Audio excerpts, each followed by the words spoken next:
Hello guys, வணக்கம் and welcome back to the film அப்போது YouTube channel.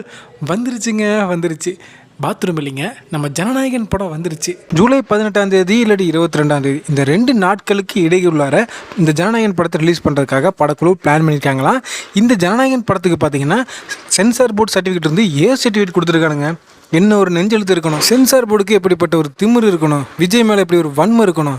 இந்த ஜனநாயகன் படத்து மேலே எதுக்குங்க சர்டிஃபிகேட் கொடுக்குறாங்க? இதுக்கு முன்னாடி எத்தனையோ படங்கள் கேவலமான விஷயங்கள்லாம் சொல்லிட்டு வந்திருக்கு, கேவலமான விஷயங்கள்லாம் காட்டிட்டு வந்திருக்கு. அந்த படங்களுக்கெல்லாம் சர்டிஃபிகேட் கொடுக்குறானுங்க. ஸோ அந்த மாதிரி படங்களுக்கெல்லாம் சர்டிஃபிகேட் கொடுத்த இவனுங்க எதுக்குங்க ஜனநாயகன் படத்துக்கு மட்டும் சர்டிஃபிகேட் கொடுக்குறானுங்க? ஏன்னா அதில் அரசியல் இருக்கிறதுனால விஜய் அவர்களை ஃபாலோ பண்ணுற குழந்தைங்க பார்த்துருவாங்க, குழந்தைங்க தியேட்டருக்குள்ளே வந்துடக்கூடாது, விஜயோட அந்த முகத்தை பார்த்து குழந்தைங்க இம்ப்ரெஸ் ஆயிடுவாங்க அப்படின்ற ஒரு ரீசனுக்காக சர்டிஃபிகேட் கொடுத்துருக்காங்க. நிறைய பேர் நினைப்பீங்க இந்த ஜனநாயகன் படத்துக்கு சர்டிஃபிகேட் கிடைச்சதுக்கு பிஜேபி தான் காரணம் அப்படின்னு நினைப்பீங்க. ஆமாம், பிஜேபி தான் காரணம்.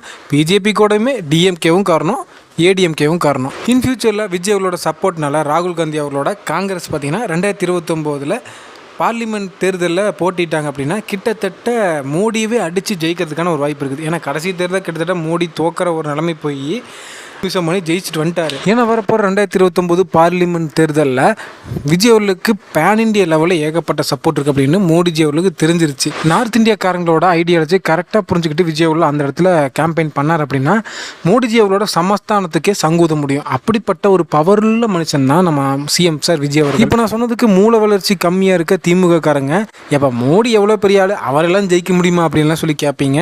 இது மாதிரி தாண்டா போன எலெக்ஷனில் ஸ்டாலின் எவ்வளோ பெரிய ஆள், அவரெல்லாம் விஜய் ஜெயிச்சுட்டு வந்துடுவாரா, விஜய்க்கெல்லாம் ஒரு 10%, 1%, 15% கிடைக்கும் அப்படின்ற மாதிரிலாம் அவர் சொல்லிட்டு இருந்தீங்க.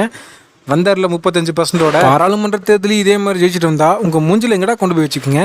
கேட்டால் மக்கள் வந்துட்டு தப்பான வழியில் போகிறாங்க, தப்பான ஒரு இடத்துக்கு சப்போர்ட் பண்ணுறாங்க அப்படின்னு மக்களை குறை சொல்கிறது.